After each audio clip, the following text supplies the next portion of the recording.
to present the 2020 William F Buckley Prize in Leadership in Supporting Liberty. Virginia has been an intrepid supporter of many purposeful and outstanding organizations. To accept the award, Virginia will be joined on stage by NRI President Lindsey Craig. But first, let us enjoy out her great and important work for this country.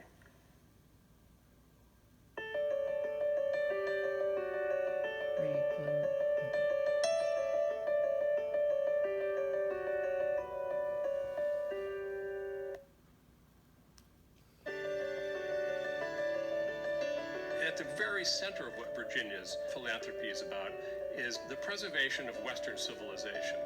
What she cares about are the ideas. She cares about what the institutions and the individuals and the groups that she supports actually do.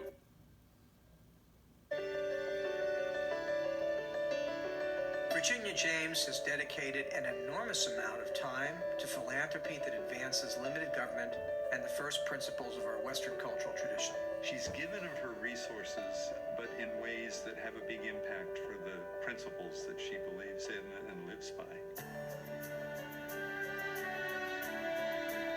Virginia's had a huge role at the Club for Growth. She was there at the founding, along with Dusty Rhodes, former chairman of NR, and Dick Gilder. They started in New York 20-some years ago, and then stepped up to be our chairman. Virginia cares passionately about freedom and limited government, and she really, really likes the idea of supporting new leaders who will stand for that and fight for those principles. So part of her philanthropy has always been, how do we support these new emerging young leaders who will be the next generation of leaders in our country? When tough questions come up about what the Club for Growth should do, parental choice in education, pro-life candidates, limited government, Virginia's rock solid. And as leader and chairman of the board, she'll think it through and she'll say, our mission is to elect the right people.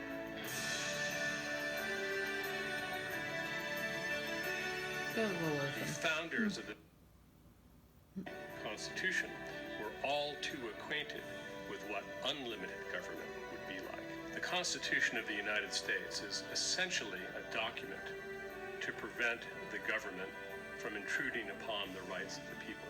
And she supports the Federalist Society, founded in 1982, who are fighting the battle to preserve limited. Many of you may not know of Virginia's contributions in this field, and that's because she doesn't advertise it. She's a warm and humble person who chooses not to direct attention to herself or to her efforts. And that's consistent with a rich and long line of philanthropy throughout American history, going all the way back to the American Revolution.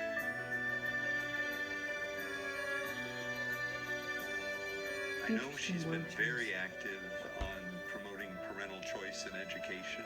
That's a passion for her. There's no one who's been more relentless in supporting the liberty of families and students. Virginia's a faithful founder and funder of the school choice movement. As nascent organizations took shape in the 1990s, she was there with her purpose and her purse.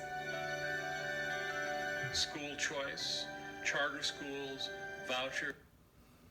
Her husband, the late Dick Gilder, were absolutely instrumental in supporting those early initiatives that would give people, often poor people, a chance at getting a first-class education. Many organizations fighting for kids today wouldn't be here without her. Remember the young people whose lives are forever changed for the better because of a quiet, unassuming friend named Virginia. Politics is always downstream from culture. At the end of the day, what matters are those ideas, those values, those principles by which we live our life. That is to say, culture writ large. And Virginia has supported my magazine, The New Criterion, of which she is a very important supporter. She supports everything from certain nature causes to music. She is a conservationist in the spirit of Teddy Roosevelt. part of the whole Reagan Revolution, and part indeed of what Bill Buckley was trying to do at National Review, to stand athwart history again. Any government that is strong enough and powerful enough. Come on. Come on. Come on. You can do it. Oh no. Jeannie Ellen.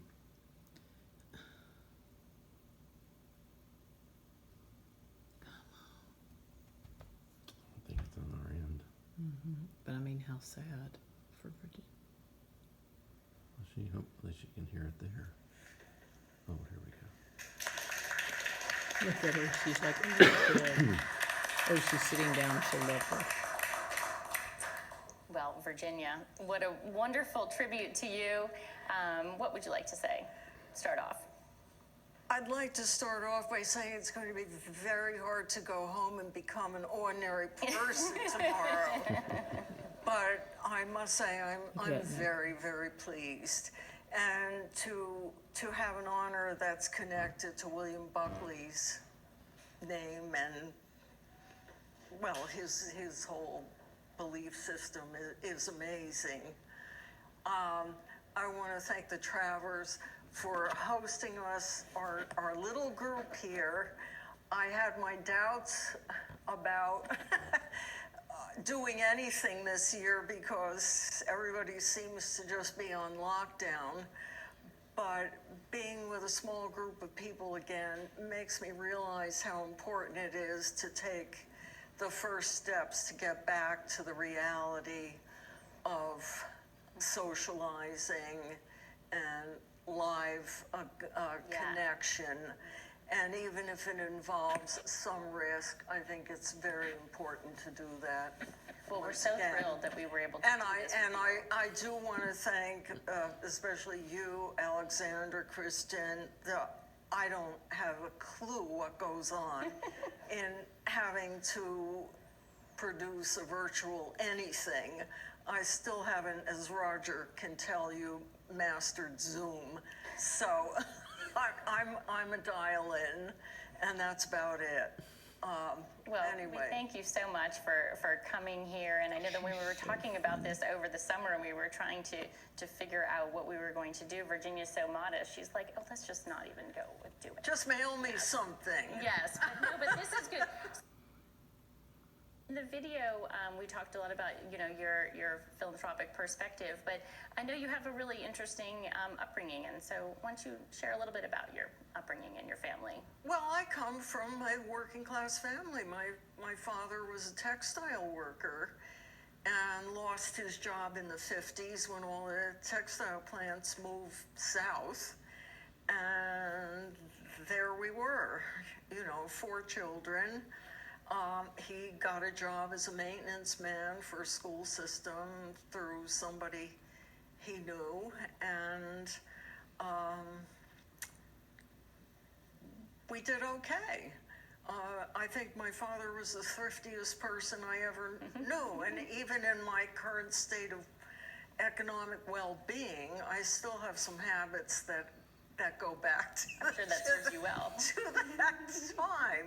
Yes. But they believed in education, so I was put on a college track, and I went to college, and I went to a second college and a third college, and finally got my undergraduate degree when I was 35 and married. Yeah.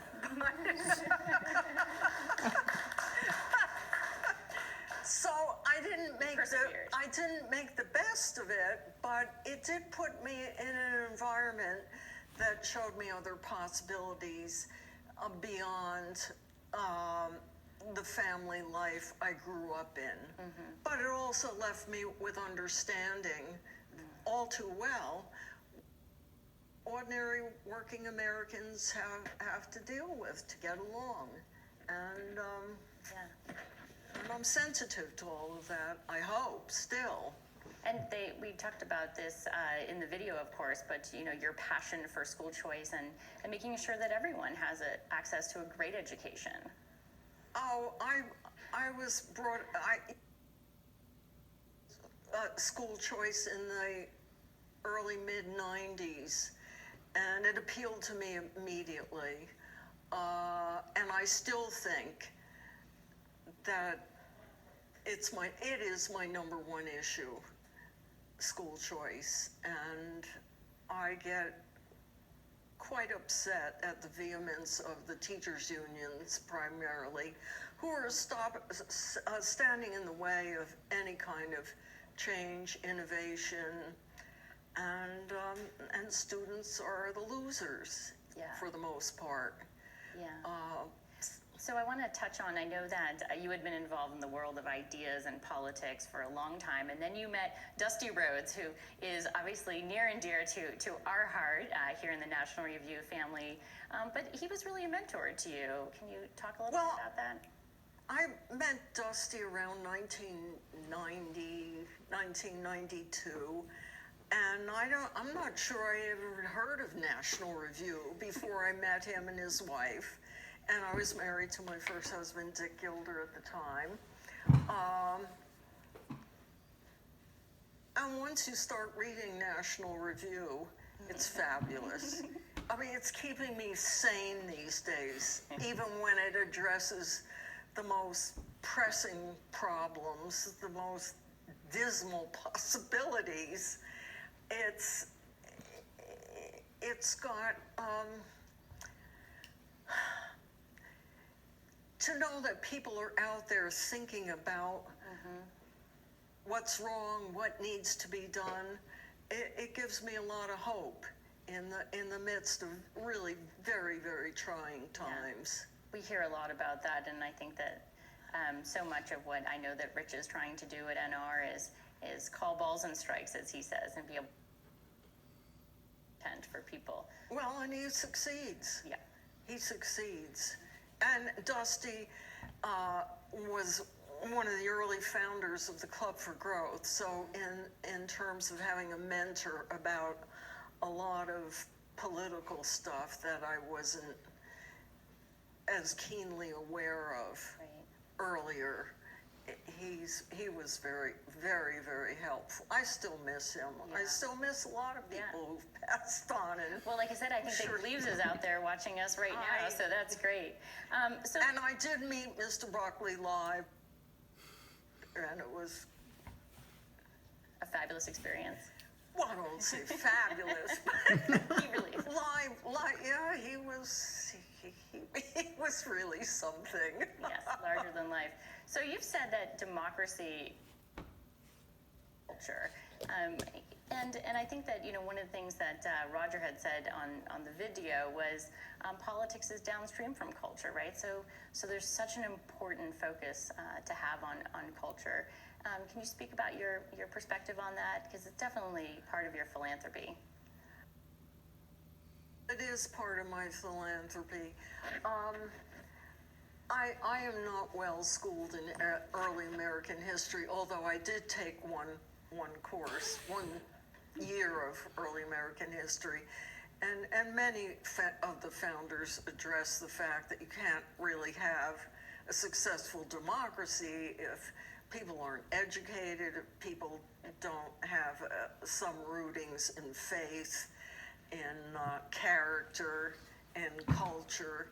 Yes. And I see it all around me, and the degradation of culture is really quite disturbing. Yeah. Concerning. Absolutely. And I think all the faith institutions that are putting their input into making a difference deserve a lot of credit, even though they're often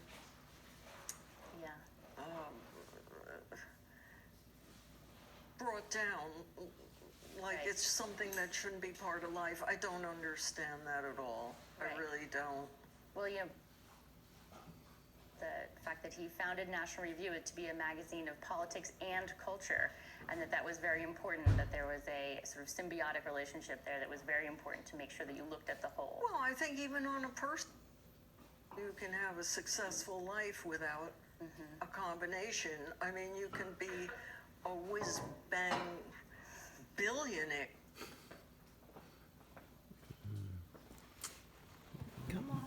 TV. But if you don't have the underpinnings of character, all those zero, body, including the individual who owns the zeros. Right. Oh, that's good. But that's just my thought on that. Yeah. Well, just to close this out, you know, did this award to recognize individuals like you who have means and be able to make a big impact in places.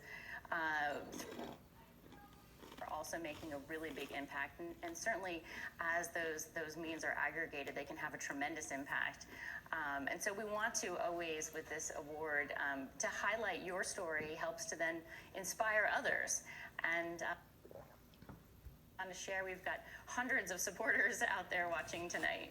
Well, I know that all the supporters out there and people I've met who are either running things that I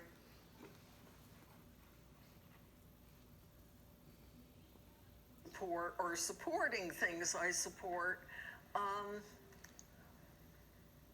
all of it's helpful.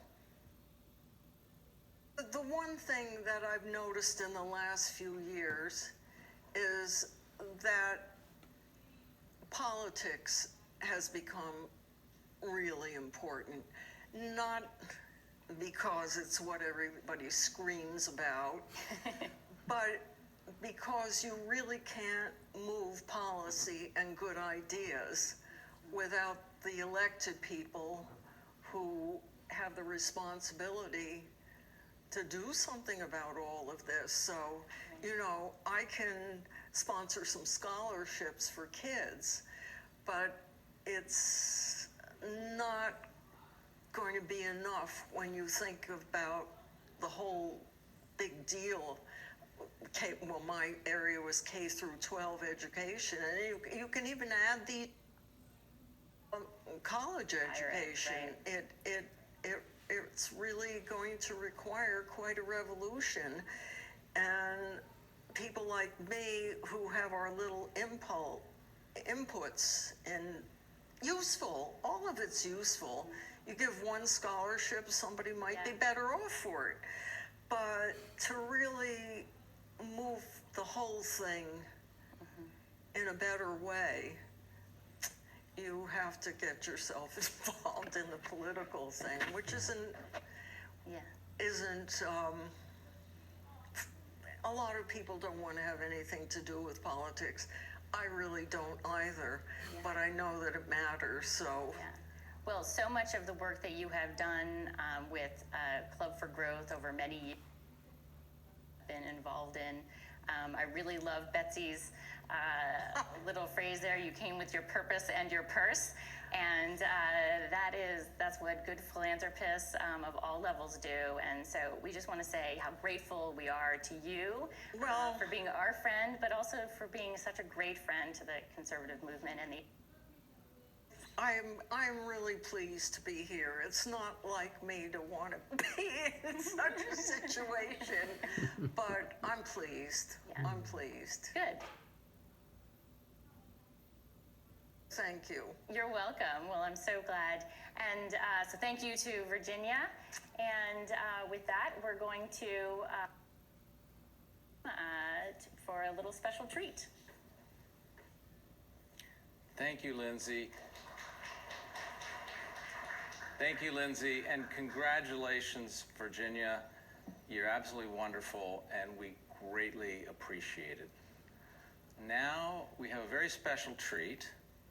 Larry Perlman was a friend and protege of William F. Buckley Jr., and Bill would often ask him up to the Buckley Townhouse in the east side of New York to play this very piano, a 1923 Bosendorfer piano.